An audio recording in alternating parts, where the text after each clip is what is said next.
Okay, tuloy-tuloy pa rin tayo sa ating palatuntunan. Ang oras sa buong kapuluan ay alas 2:31 na po ng hapon.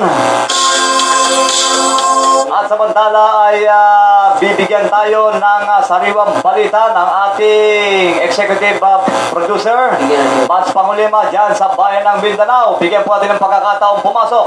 Pasok! Yes, kasamang Karulan at Tausilikid, Emilia Honores, narito po tayo ngayon sa area ng Mindanao. Bahagyang ito ating report po kasamang Karulan, kaulit po sa Yemen, ha? At bahagyang nawasak ang ilang bahagi ng tanggapan ng Philippine Honorary Consulate General sa Yemen habang isang Pinoy ang sugatan matapos ang sinasagawang airstrike sa Saudi Arabia with collision sa Sania. Sa report ng Rapid Response Team sa Department of Foreign Affairs, ito ang DFE, damay na matinding shockwaves ang tanggapan ng Honorary Consul ni Muhammad Salih Al-Jamal sa Yemen matapos magkalat sa sahig ang mga basag na salamin ng mga bintana dahil sa lakas ng impact ng airstrike. Kinila rin ang nasugatan na Pinoy na si Rene Priest na nakalabas na sa ospital matapos masugatan ng matamaan na malaking metal ang kanyang sasakyan. Nakasakay umano sa si Perez sa kanyang kotse nang maganap ang pagsabog. Nagaranas ng matinding pagyanig ang Yemen na mapagulanan ang Saudi ang wallprint ng bomba sa isang Scud missile piece sa Fats Atan noong April 20. Iulat na may 20 katao ang namatay habang 300 ang sugatan sa nasabing pag-atake. Bunsod dito kasamang Karulan ay muli nanawagan ng DFE ang 400 Pinoy na nalalabi sa Yemen na magsilikas na umuwi sa Pilipinas para sa kanilang seguridad at kaligtasan dahil sa posibilidad na magsagawa muli ito ng airstrike.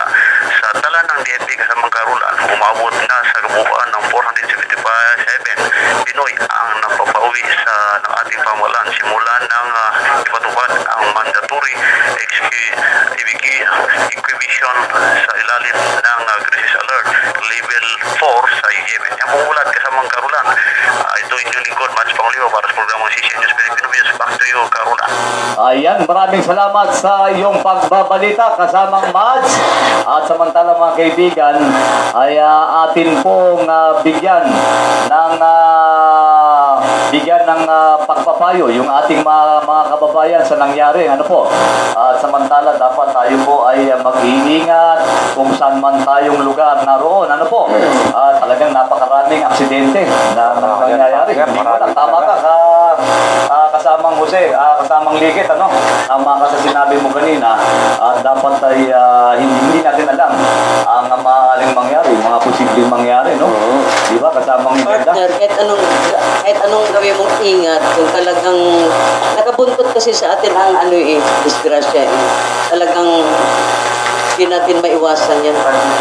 Oo nga, dapat talagang doblehin pa yung pag-iingat, no? At yun nga, sinabi ko kanina, dapat kapag lalabas ka ng bahay, dapat lagi kang handa, ano po, at hindi mo nga alam kung ano talaga ang posibleng mangyari at sa hinaharap, ano, kung ikaw ilalabas ng bahay, ano po, dapat talaga ay mag-iingat tayo, ano? Tama. Kasamang Ligit. Yes, tama ka dyan, partner, ano? At kailangan talaga ng masusing pag-iingat. Ika nga sabi nga, pagka lumabas tayo ng pintuan, ang ating isang paa ay nasa ukay. So, hindi natin alam kung anong posibleng mangyari. So, kaya nandito tayo para yung ating pagkipag-relasyon sa ating Diyos ay sa pamamagitan ng dasal ay paano magagabayan tayo sa ating lakad. Dapat lagi tayong mananalangin bago tayo lalabas ng bahay, ano? At samantala po ay bigyan na muna po natin ng pagkakataong makapag-report yung ating kasama si Kajun, kaugnay sa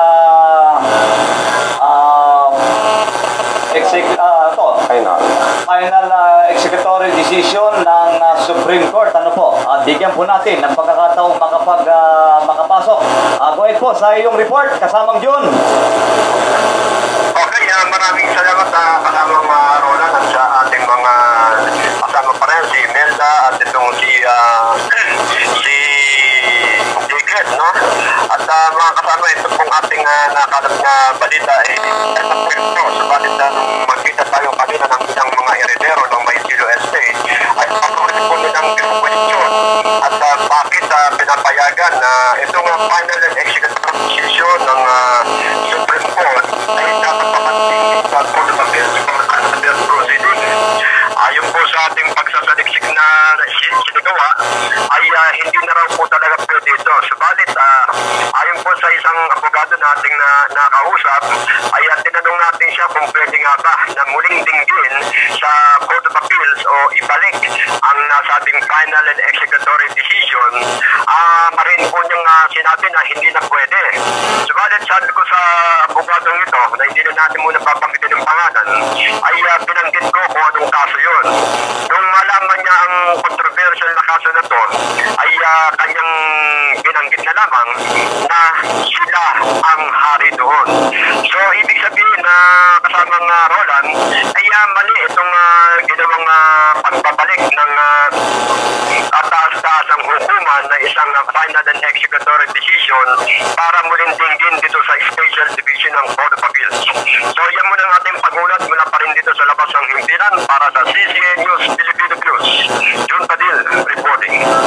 Maraming salamat sa iyong pagbabalita, kasamang Jun Padil. Ayan po ang magiting nating reporter sa labas ng himpilan. At hindi lang po reporter yan. Yan po ang broadcaster ng bayan.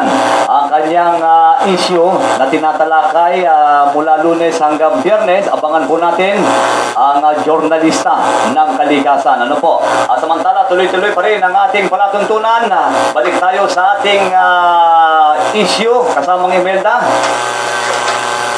Yung ating tinatalakay kanina, yung tungkol nga doon sa mga pangyayari na biglang nangyayari na hindi natin inaasahan. Ano? Oo. Dapat ay dapat yun nga sinasabi ko kanina, kung hindi ngayon, kailan pa, di ba? Kaya Kung hindi ngayon, kailan pa, kasamang Ligay? Kung hindi ngayon, kailan pa magigising ang taong bayan? hoy, gising. Dapat nga dapat gising-gising.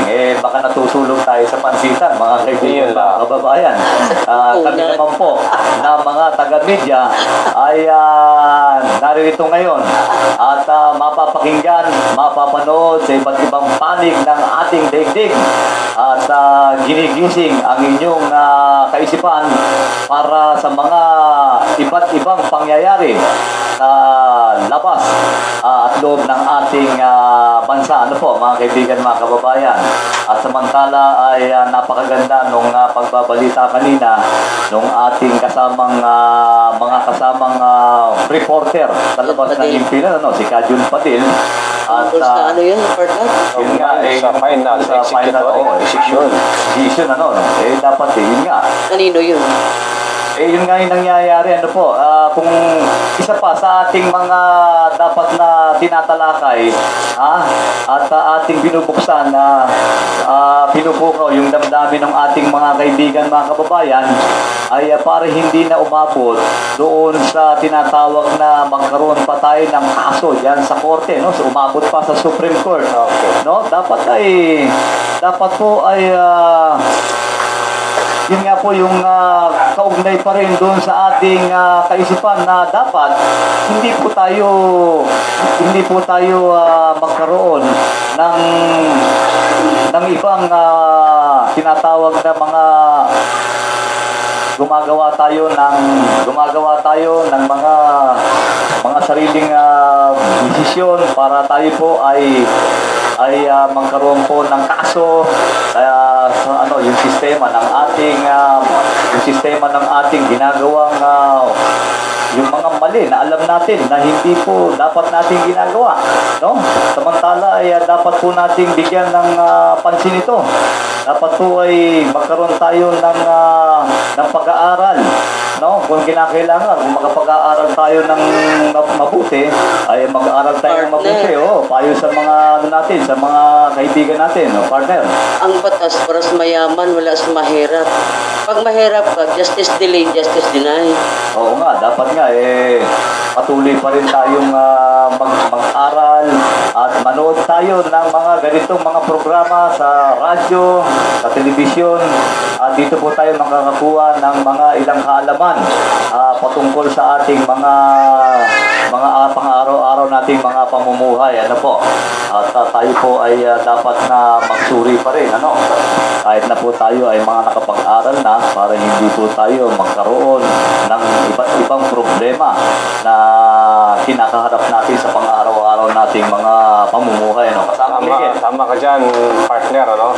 Tama yung sinabi ng ating partner, no? Na sabi nga, justice deny, justice delay ka kung ano, no? Nangyayari sa ganyang sistema kasi, partner, no? Kung wala kang kilala o wala kang mabigat-bigat na padrino, kumbaga, partner. Tama ka dyan. Ay, kadalasan yan, itchapera ka. At saka kung wala kang pera, Tama. itchapera ka, partner. Hindi ka nila papansinin. Palibasa, ito yung may pera.